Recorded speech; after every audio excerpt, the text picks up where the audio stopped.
Good morning, everyone. Lovely to see you all. Happy New Year.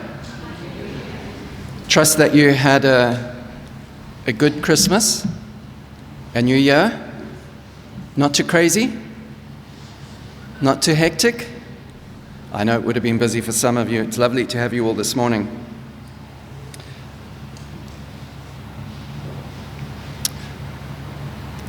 Bill very kindly spoke of the time in my life when we had a dairy farm. At that same time, I was an auditor. So I had a day job where we used to go around auditing different companies. And if any of you have been in a public company that needed audited, or maybe you've actually been on auditing staff, you'll understand that the relationship between an audit team and the customer is not always the most gracious. I only came to realize after I left auditing that, in fact, we were pretty despised. People resented us coming in because the way auditing worked was you had systems in place and you had a program that actually was very effective at identifying problems. So you went in to have a look at a company, to inspect their processes, to inspect their finances, with a view to finding the shortcomings and problems, which of course always exposed human failings, which I think is why we were resented so much. But it had a positive, and the positive was the end of the audit team manager would then make suggestions to the company on how things could be improved. But the relationship was fraught with difficulties. It's just a humorous story. Do you know what they used to do to us? I only found this out when I left the auditing company and actually went to work for one of the companies I used to audit. So the company I ended up working for had a cattle ranch. And while we were an auditor, every year when the stock count was done, one of the team of auditors had to go to the ranch and they would have to do a stock count of everything that was there. So this is what the workers on the farm would do. They would find the smartest looking auditor, the one in the new shoes, the nice suit and the white shirt, and they'd say, right, you're going to come and help us count the cows. So the way the cows would be counted was they would take us to the dip. So if you're not familiar with cattle, a dip is like a concrete plunge pool where all the cows have to go in to be completely submersed. It's quite deep, to cover themselves with a dip that kills the ticks and parasites and stuff. And so these cows could only get in one at a time, so they would launch into this pit, this enormous splash. There would be cow poo going everywhere, and you had to count everyone that went in and came out. So of course you had to stand near the dip, didn't you? In your nice white smart shirt and your shoes and your suit, and by the time you were finished, you'd come out splattered with cow poo and dip. And they did that on purpose to us. I only discovered that afterwards. But the positive side to the whole thing was this idea of an annual inspection where we stock take, we check, reconfigure if we need to, and get going again for the new year. And you know, that as a concept is pretty good. And I wondered today if for you and I we couldn't do something similar. How do we take stock? How do we step back and reflect on the year past? And how do we grasp it somehow to talk about, well, what could we do better in the year ahead? So how would we, in a group setting like this, find something that actually we might all identify with? I mean, that would be tricky. But what if we took it a step further? What if we tried to do something far more grander? What would it have been like across the nation and across the world? How has humanity been doing?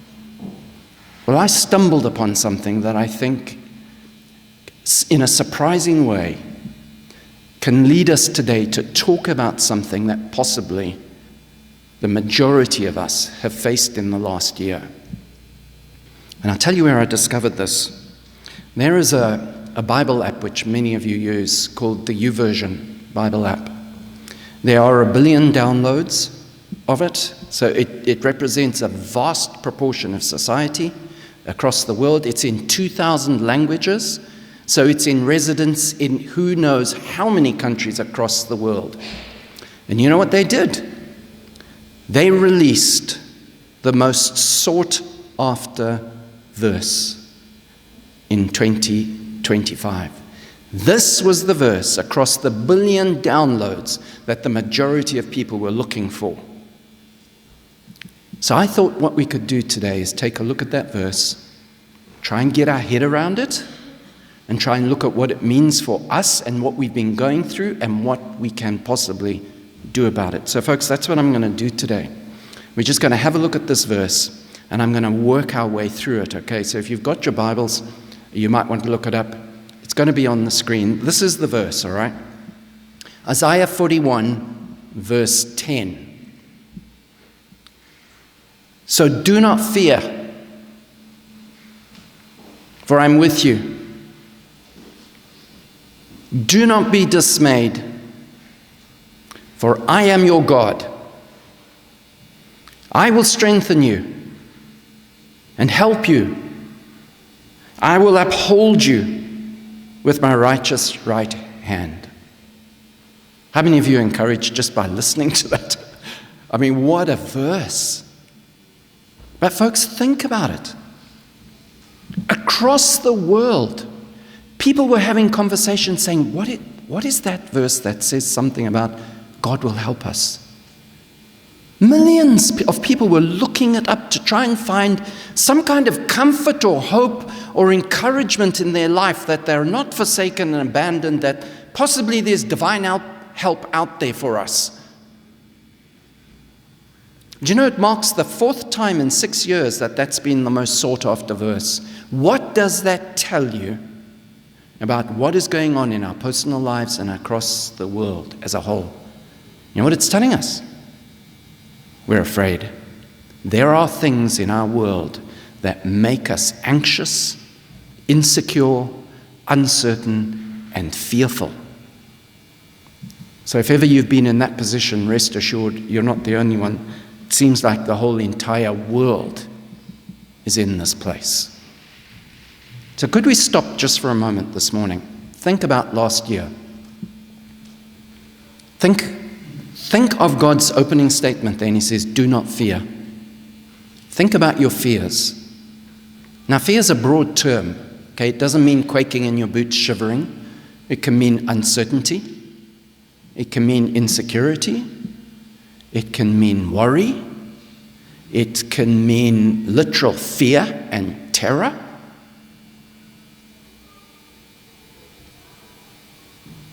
What did you face when you felt those things? Was it something at school? College, university?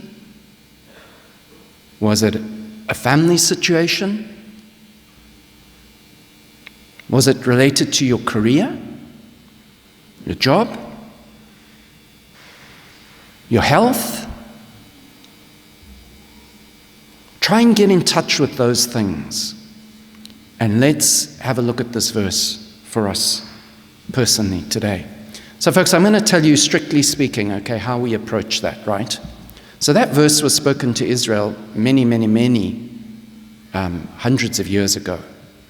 So the only way we can really grasp that for us is to understand the context in which it was given. The context is fascinating. So what I want to do today is I want to have a look at 2 things. Number one, we're going to have a look at the historical context. And the second thing we're going to have a look at is the context. What was the story being told when that was mentioned? We're going to look at that, and then we're going to figure out, okay, what does this mean for your life and my life? And what can we do about this moving forward in the new year?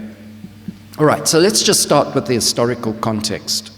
So basically here, this was written during the 6th century, during what was called the Babylonian exile. So the nation of Israel had existed for a good period of time in the land which we now know is modern Israel. And they had been in a covenant with God, and God had said, if you are my people and if you're faithful to me, everything will go well.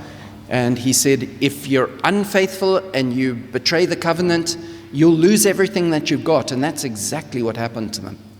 As a nation, they were unfaithful to God, and after repeated warnings, eventually they were invaded by a foreign power, two foreign powers, one to the north, one to the south. And these people were taken away captive as slaves and translated to a foreign country. Now, folks, I don't know if any of you have any empathy in your heart for what that must have felt like, to be overrun, to lose absolutely everything, and for eventually it to dawn it was your fault. I mean, it must have been absolutely terrible for these people. And so they were in this situation where the worst thing had happened to them. And God speaks into that, even into that mess, and says these words, don't be afraid. And when you think about it, the insecurity and fear they must have faced must have been terrible. As a nation, their whole identity was under threat.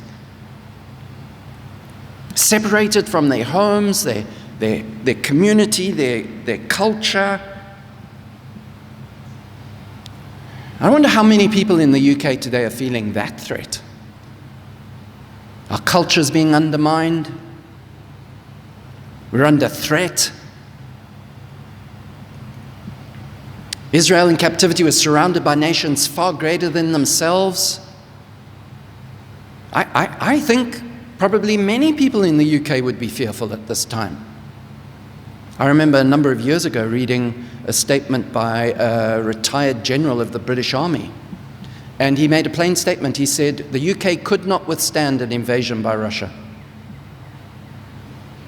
So we live with these threats of all these possible things that could go wrong. And once your head goes into that space, you begin imagining all sorts of things.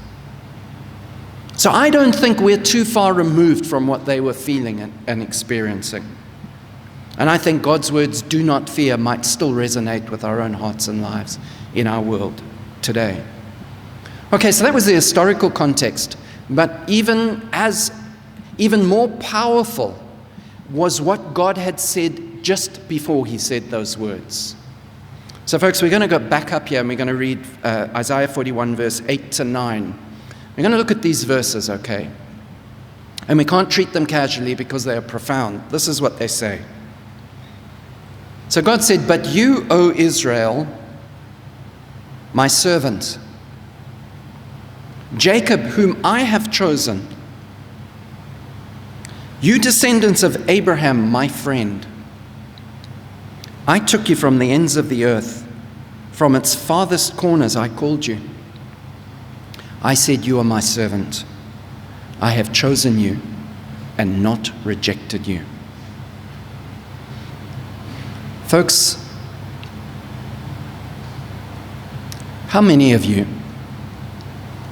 have ended up in a place in your life with crippling shame and guilt because of what you've done? Where it is so overwhelming, you cannot imagine the people who love you would want to be your friend, and that God would even still want you. These were words spoken to a nation who had utterly failed God. Utterly failed him. Who actually deserved the calamity that came upon them. And God goes to them with these words. And he says, but you, O Israel, my servant Jacob, whom I have chosen. In spite of their behavior, God had not severed relationship with them. In spite of the bitter disappointment they'd been. That he was still there, even in the midst of disaster, he was still there. And he still laid claim to them as his own, in spite of the offense they had caused him. Folks, do you know how reassuring those words would sound to somebody who's failed miserably in life, and God would turn around and still say, I still want you. I'm not rejecting you. I mean, it's just amazing, just incredible. And so, folks, when you begin to think about these words and when you try and make them personal in your own life, you know what you begin to see? Where security, true security in life comes from, is having God with us.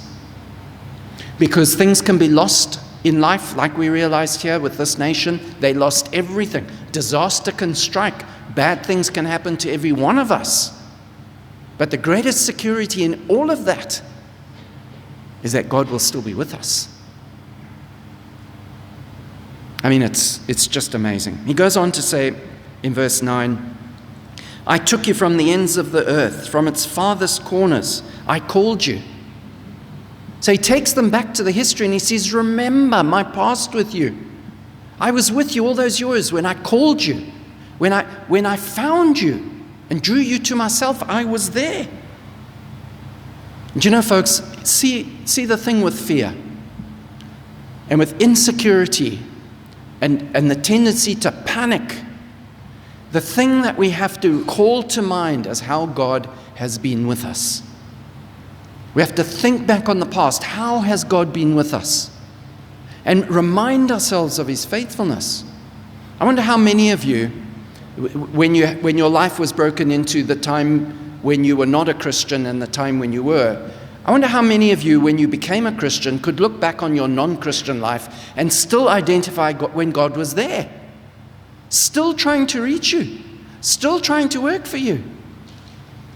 I had several of those experiences which absolutely astounded me. When I became a Christian, I look back and I could see it was him. How many of you have not heard the cat story? I don't want to repeat myself endlessly. It's such a great story. You haven't heard the cat story? Okay, some of you haven't. Okay, it's such a cool story. Well, kind of. We were an animal-loving family and we had loads of cats and dogs, and the one day, I think I was at the SPCA, which is where the unwanted dogs and cats were. And there was a female cat there that was grey that nobody wanted. She was about to be put down. So I phoned my mom and dad and said, we can't let this cat be put down. We've got to bring her home. So we took this cat home. Anyway, long story short, she eventually disappeared for a day or two, came back, and a few weeks later deposited a whole bunch of kittens at our house. So we had 5 grey kittens. So then the trauma came of getting rid of them. We were too traumatized, so my dad said, just keep the lot then. So we ended up keeping the lot. Well, one of these kittens grew up, Tomcat. He was terrible for going out and hunting. We lived on the edge of a farm, and he would disappear on end and not come back at night, and the whole house would come to a standstill because cat wasn't home. We were worried if he'd been killed or bitten or in a snare or something. So I decided one day I would pray to God. So I prayed. I said, dear God, please bring this cat home and keep the cat home. We're tired of this cycle with this cat of always going astray. Well, literally within an hour, there was a meow at the door and there was the cat. I was super impressed. God answered prayer. Well, next morning I woke up, the cat was dead. So we buried him in the garden and he stayed home. The prayer was solidly answered. Do you know, it gave me the fright of my life. And I was so careful how I would pray from then on. I would specify very carefully. But I look back on that, and I could see times when God was trying to connect with me. And that's the nature of God. He's like that. He's faithful. In verse 9, he carries on to say, I said, you are my servant. I've chosen you and have not rejected you. He hadn't abandoned them. He hadn't forsaken them. Yes, he had allowed discipline to come to their lives. He had allowed consequences for their choices, but he had not forsaken them.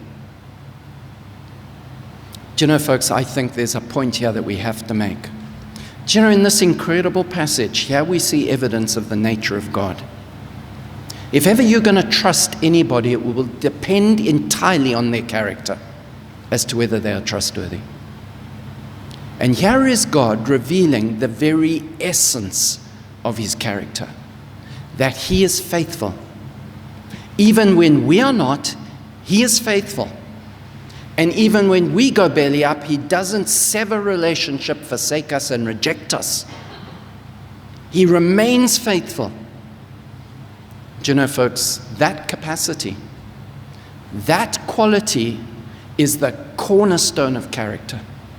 If you and I ever hope to develop a good character, we have to have that capacity where we can remain faithful to people in spite of bitter disappointments and letdowns. We don't sever relationship, we don't reject, and we don't forsake, because God doesn't.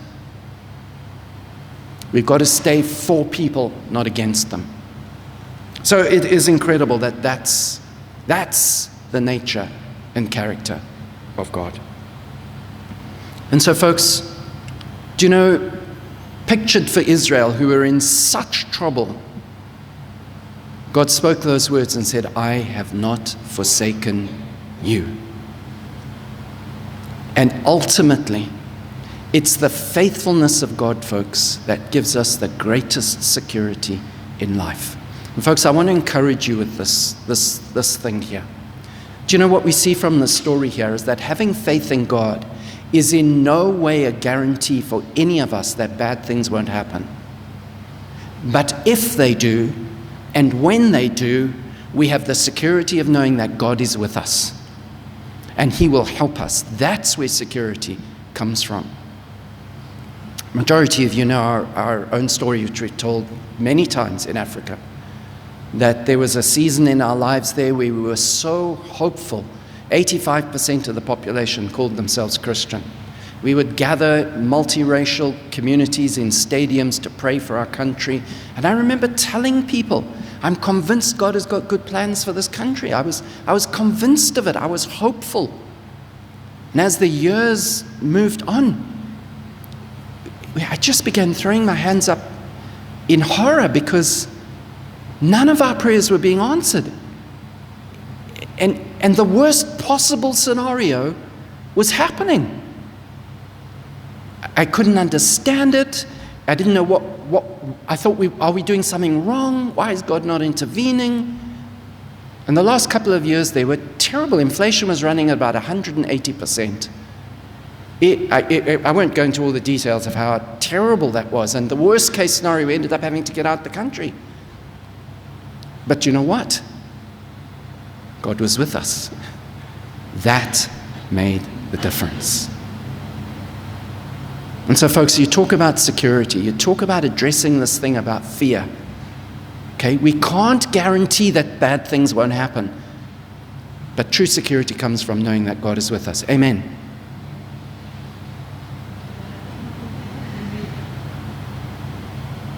Amen? And He can help us if we end up in a bad situation.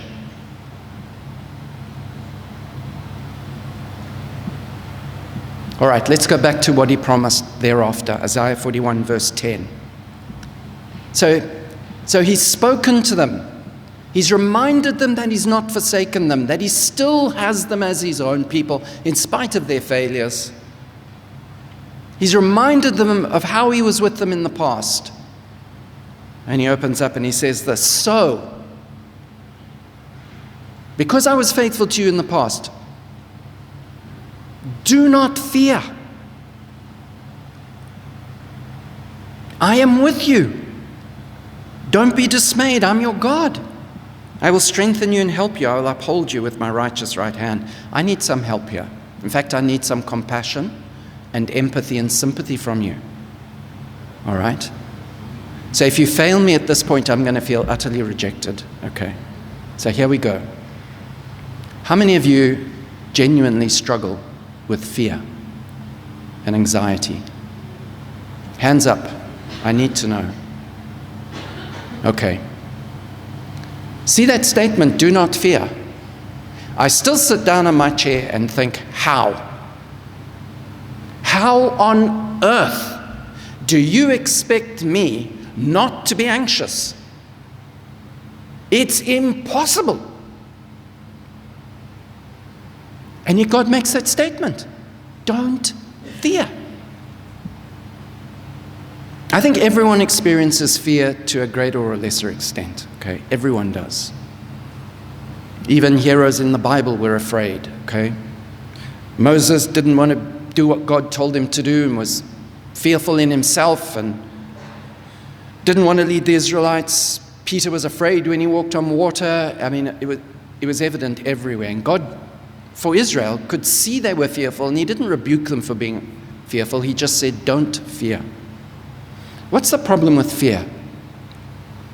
I think if any of you are an anxious type of personality, what you'll find is that the problem with fear is that it can distort your thinking. It can make you amplify and elevate the threats and minimize the possibilities. So the whole balance in your brain can be way off, where the problems end up massive and the possibilities are tiny. And it can just paralyze action. You just stop taking action because you're so afraid of what if. Affects our health, affects relationships, and it's a huge hindrance to spiritual growth. Because the Bible is so constant in this one thing, that we are to trust God and have faith in Him. And sometimes when we're faced with faith in God and our fear, sometimes our fear is bigger than our faith. And so if we give way to the fear, our faith's just going to be immobilized. So when God says, do not fear, He's saying, yes, I know you're going through problems, but I am bigger than your problems. I'm greater than the things you're facing. Okay, pause. Name one of your biggest fears.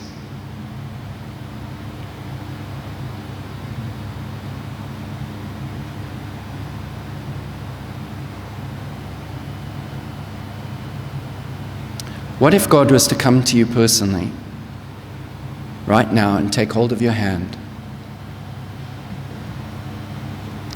and whisper in your ear, I'm with you. I've not rejected you. I'm bigger than your fear. What would that do to your heart? Can you sense and feel that peace? Just the peace just begins to come in, that you're not alone. That He's bigger than that. See, that's what we have to remind ourselves. And sometimes we have to remind ourselves of that because we don't hear that voice saying it to us. We've got to remind ourselves that God is with us. Do you know, folks, I'm going to share this, just personal confession here. Fear has been a huge part of my life. And do you know what I look back over the years, and you know what I've come to realize? Whilst bad things have happened, no one is exempt from that. The thing that I feared actually wasn't as terrifying as I thought it was when I feared it. That so much of the fears are lies to us. They're lies. Oh, it's going to be terrible if. And then you get there, it's actually not that terrible. It's actually, you can get through it.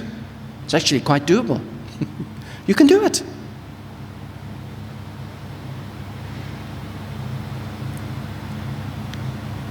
So he says, so do not fear. And he goes on to say, for I am with you. This is God saying, I'm not distant. I'm not watching from far away. I'm with you in your struggles, your doubts, your moments of fears. I am with you. Do you know, folks, do you know why that is so important? And this is something we have to embrace in life. When we did counseling training back in Zimbabwe, I've never forgotten one of the opening statements they said in training counselors. And they said this: the first duty when you're a counselor and you're trying to help somebody is this: you have to end their aloneness in their struggle. Because the most unbearable suffering in life is to suffer alone. If you've got someone with you, someone you trust with you, you can go through anything, provided you're not alone. Can you see why God made so much of that? He said, I am with you. And then he goes on to say, do not be dismayed. Don't be overwhelmed. Don't be discouraged. Don't lose heart, even when circumstances are frightening or uncertain. That's what he means by don't be dismayed. So picture this for Israel. Boy, they had refused to listen to God's warnings again and again and again. And eventually said, all right, you're going to get what's coming your way. They'd utterly failed. And even in their failure, God said, don't be dismayed. Don't give way to hopelessness. Don't give way to despair. I'm with you. There was still hope. But, and this is where I think it gets challenging, there was still action that had to be taken by them. And if they gave way to despair, if they gave way to discouragement, if they gave way to hopelessness, it would absolutely rid them of all possibility to take action and make things better. And I think that's why, folks, fear, dismay, all these words, whichever ones you want to use about this, are so damaging to you and I, because they paralyze us. In a bad situation, they paralyze us and prevent us from taking action to make things better. That's why we have to be able to get out of those pits of anxiety or fear. Remind us that God is with us, that He's not forsaken us, and begin to take action, because that's the only way things will improve. And He says there, for I am your God. Can we pause there a moment? How many of you have a pet? Put up your hand. Okay, you've got a pet, right? So what do you say? I have a pet, right? So what does that entail? Well, it's companionship. You take it for a walk, you take it for a ride in the car, it's friendly, you look after it. That's what it means to have a pet. Well, what does it mean to have a God? Because that's what God is saying. He's giving them something to claim for their lives. He says, I am your God.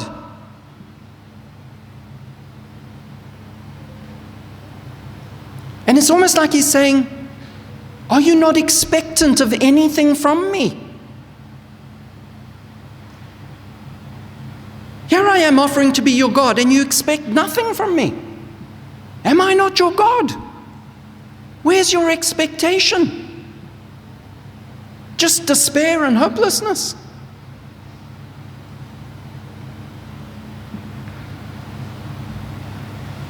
Do you know, folks, I think we need to get to the heart of this to understand this.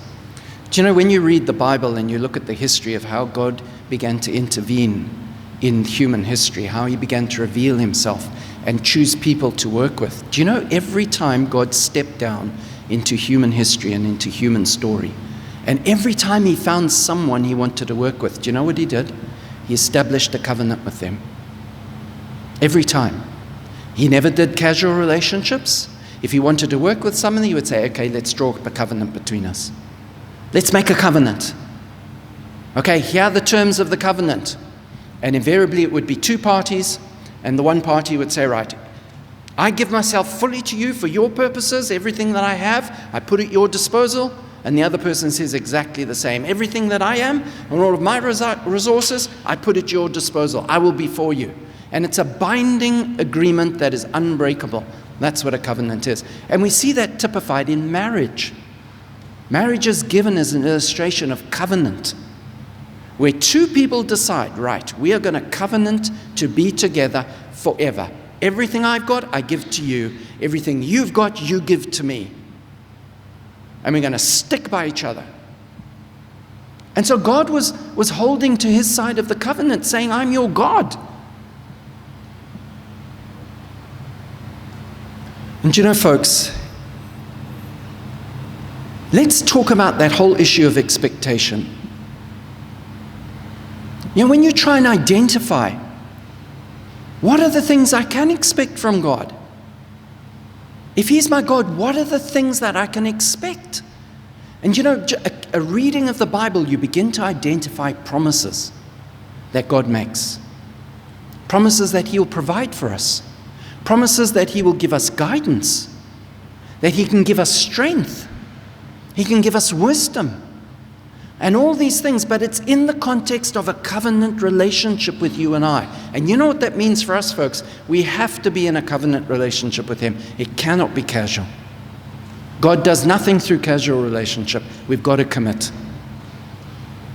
And folks, I wanted to share with you just 2 words to try and remember and take into 2026. Okay? If God is to be our God in all the seasons of life, no matter what comes our way, there are 2 words we need to remember. Number 1, from my side, I need to be committed to him. I need to commit. And the second thing is, if I am to expect something of him, I need to claim what he has said he would do for us. So in other words, I have to do my part, and then I can rightly expect him to do his part. And that's what we have to do. Commit. We have to be committed. And then we can call upon him to be our God. And folks, I just want to show you this verse, Revelation 3, verse 20, spoken to a church. It's just a lovely verse that's very useful for talking in this kind of context.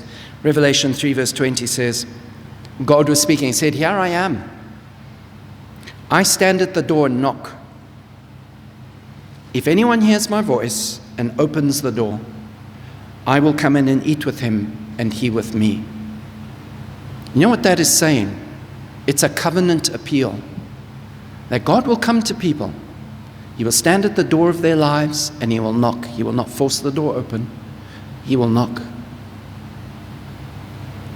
And he would indicate, I want a relationship with you. I want to be your God. Are you willing to open the door and be mine? And you know, folks, that action of going to the door,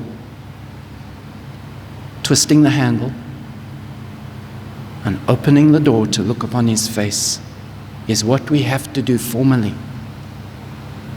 I don't believe these things should ever be done casually.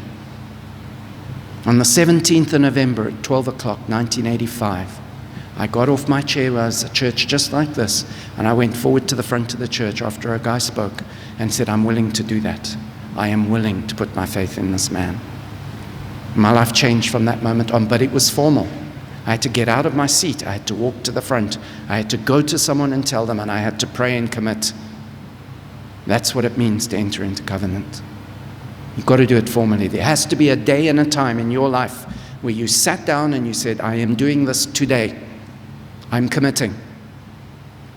So folks, based on that voice there, if in any way you're feeling a prompting in your heart, a calling, a drawing from God in your life, I urge you, do it as a covenant. Do it formally. Respond. Please come and speak to me after the service. I would love to pray with you. All right? We're all good with that? Okay? You'll come. You won't put it off. You won't be shy. You'll come and speak to me? Yes. Okay. Good stuff. All right, going back to Isaiah 41, he finishes off and he says this, I will strengthen you and help you. I will uphold you with my righteous right hand. So God made them a promise. He said these three things. He said, I'll strengthen you. Spoken to a people who were in a bad place. And he said, look, there's nothing you can do but go through this. You've got to get through it. I will strengthen you to get through this season. So that you don't quit, you don't give way to despair. I'll strengthen you. Do you know, folks, do you know what that means for you and I? Somewhere in our day-to-day lives and day-to-day experiences, we have to be able to feel that. We have to be able to go to God when it feels like the world is falling apart and go and pray and talk to Him and feel like something has shifted. I suddenly have found a strength and a grace to carry on. That's what it means. The grace and strength to keep going and not quit. How many of you have discovered that and found that? That's what He does. It's the ability to not quit. He says, I'll help you. God can open doors, He can intervene, He can provide, He can do all sorts of things for us. And this is what we have to grow into in our lives, folks. For you and I to have a strong faith, we have to be able to see the evidence of God in our lives. We've got to see it. And once we can begin to experience God's intervention in our lives, our faith and confidence in Him grows hugely. So this is the journey we've got to get on in 2026. Got to commit, and we've got to pray and ask for God to do the things that He said He can do in our lives so that we can begin to experience them. And folks, it's absolutely remarkable what God can do. If I could encourage you, if ever you end up in a bad season in your life, okay, stay committed. Never ever deviate from your faith in God.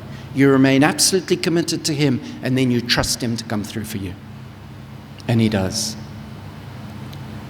The unbearable pressure we faced in our last 2 years in Zimbabwe was utterly unbearable. The fear was, my anxiety levels were through the roof. The situation was utterly hopeless. There was no possibility of escape for us. But it was in that place we kept looking to God to make a way, and He made a way. He made a way where there was no way. He made a way. And we need those experiences, all of us, where we can see the evidence of that in our lives. So folks, tying it all up, okay? If that verse is a universal representation of where we've been, at least in part, and where the world is, at least we know what the hope is. It's not a guarantee that bad things don't happen, but it's the assurance and the security that God will be with us, will help us, will strengthen us, and uphold us if ever we have to go through those things. So for whatever 2026 might look like for you and I, we have hope, because God will be with us. So remember this year, 2 words: commit, and then you claim the promises that God has said He would be to us. And if we will do that, we will overcome, and we will experience triumph in all the difficulties that we face in life. I loved that song Jonathan gave us to sing this morning about tremble. And it spoke in there about how he destroyed, what were the words in that? Jonathan destroys fear. Yeah, we've all gone brain. I know. He silences fear. He silences fear. And folks, I hope you can see that as long as we're afraid, we won't take the action necessary to be overcomers. And that's why God says, do not be afraid. I'm with you. Amen.